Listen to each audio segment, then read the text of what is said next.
What is good, YouTube, man? Today I'm back with you guys for another video with the nation, man. But today we got some news, man. Today we finally got some breaking news.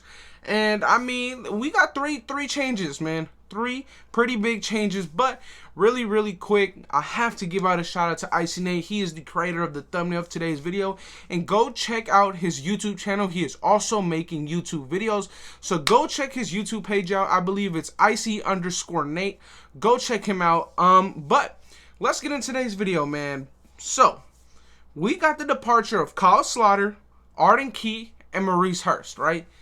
Those are, I mean, two of them are pretty bigger names. I already knew that, in my opinion, I already knew that Kyle Slaughter was going to leave. He was owed almost $1 million, and none of it was in cap hit. But really quick, man, shout out to you guys. We are now 18, just 18 subscribers away from hitting 1,000 subs, man. Y'all are wild. 1,000 subscribers is only 18 of you guys away.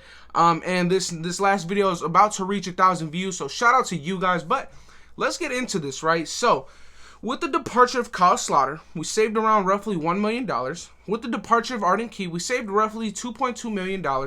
And with the departure of Maurice Hurst, we got around almost $2 million with him leaving as well. Now, obviously, let's talk about it, right? The Maurice Hurst one was a bit shocking. I'm not gonna say that I called it, but I did say earlier on in the year, or in the free agency period, when Jarran Reed was released from the Seahawks, I did say in a video that I broke down about Jarran Reed I did say that if we were to pick him up, I could see a possible Maurice Hurst release or a trade.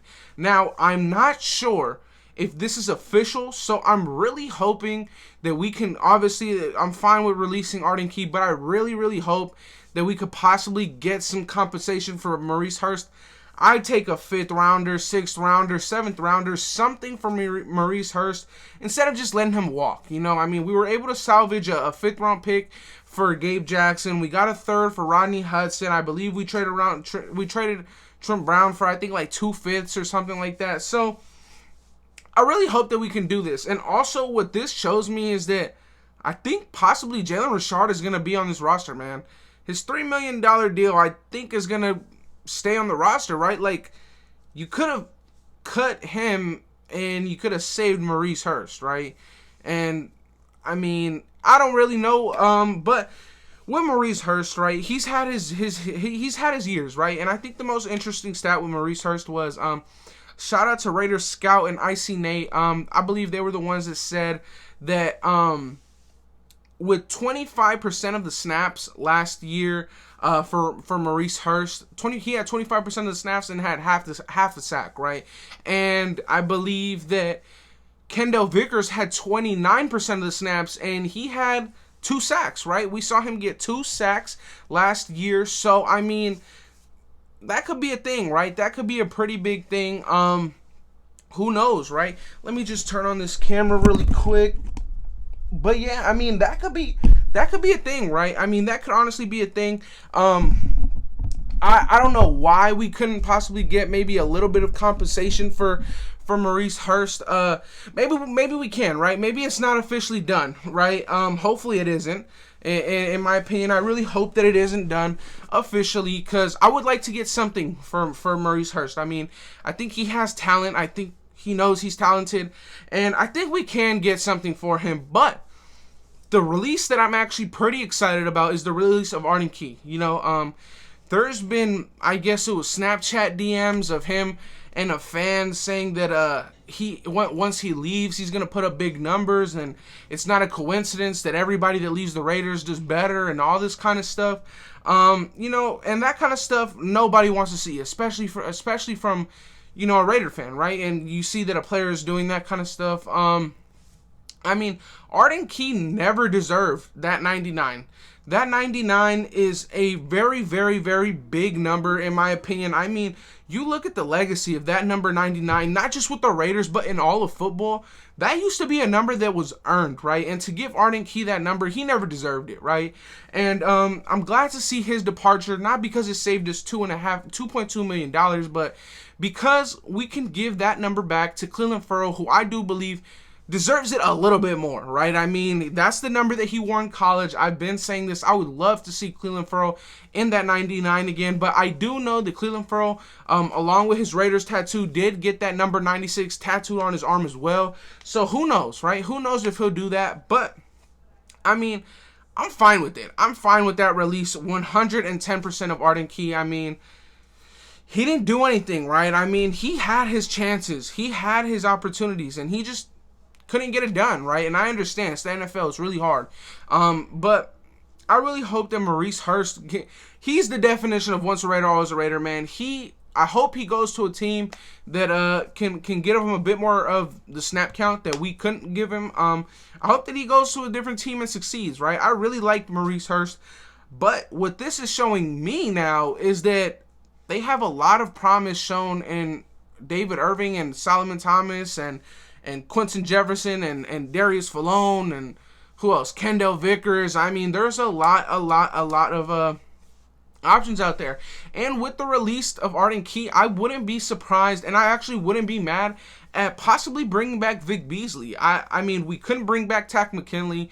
I wouldn't be mad at bringing back Vic Beasley because he did play under Richard Smith. He played under Richard Smith in his Atlanta Falcons years, or in 2017, he played under Richard Smith, and that was his best year, right? He led the NFL in sacks.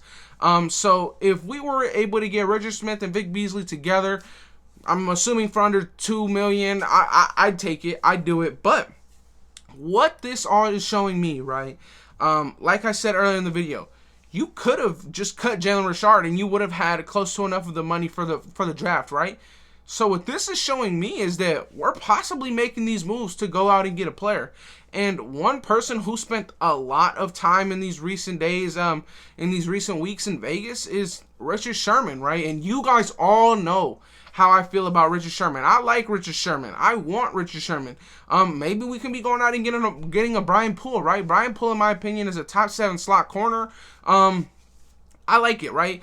But in my opinion, if I got to choose, I would choose Richard Sherman because of the knowledge of the game, and he's going to be able to teach these younger guys a lot more than Brian Poole. I know Brian Poole would come in and officially be our slot, and we wouldn't have to worry about it, but I would like Richard Sherman, and if not, I would be fine if we were, I don't know, looking to get in a Malik Hooker, or I don't know. Maybe this is just money for the draft, but I feel like if you wanted to just get money for the draft, you could have got that with Jalen Richard.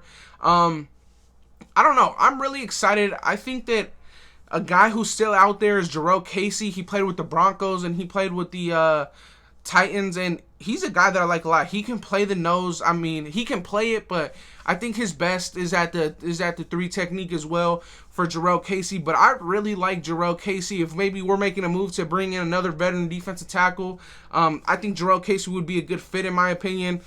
Pretty dominant, can pass rush 100%.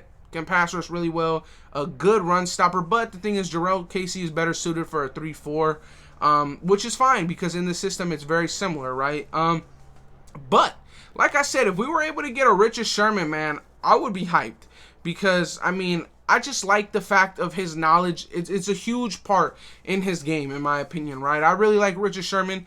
And I know not many people are too high on him because he's getting older, he's getting slower, he's had injuries in the recent years. Maybe you go out and get a Brian Poole, or like I said, maybe they just honestly really believe in David Irving, Solomon Thomas, Quentin Jefferson, Falone, Kendall Vickers. I mean, we could have something there, and I honestly would not be surprised. And Jonathan Hankins, but he's a run stopper. I wouldn't be surprised if on passing downs we saw a lot of David Irving at nose tackle, man. David Irving is probably the only guy on the defensive line who can play the 1 tech, the 3 tech, the 9 tech, the 5 tech. David Irving can play every single technique on that defensive line, and that's what I like about David Irving the most. But who knows, right? We shall see. The draft is, I believe, today's the 15th, right? Today, I believe, is the 15th. So we're only 14 days away. We are only 2 weeks out. 2 weeks out. It starts on a Thursday, which is kind of weird, and I believe ends on a Monday. So we are officially only 2 weeks out from the draft. But before I wrap this video up, man, shout out to all you guys for the support on the last video. We are reaching almost 1,000 views on the last video, and shout out to you guys. We are only 18 subs away. If you do sub, let me know in the comment section down below. Which sub were you? Were you the 983, 985, 990? Right? Let me know in the comment section down below. I would love to know. And whoever's that 1,000 subscriber, thank you. But shout out to the people who were there before, obviously. But I think that'll be it for today, Raider Nation. We got some breaking news. This is why I want to be able to hit that 1,000 mark so I can go live with you guys while I'm at work, right? So that'll be it for today, Raider Nation. Like, comment, and subscribe if you can, and I'm out. Peace.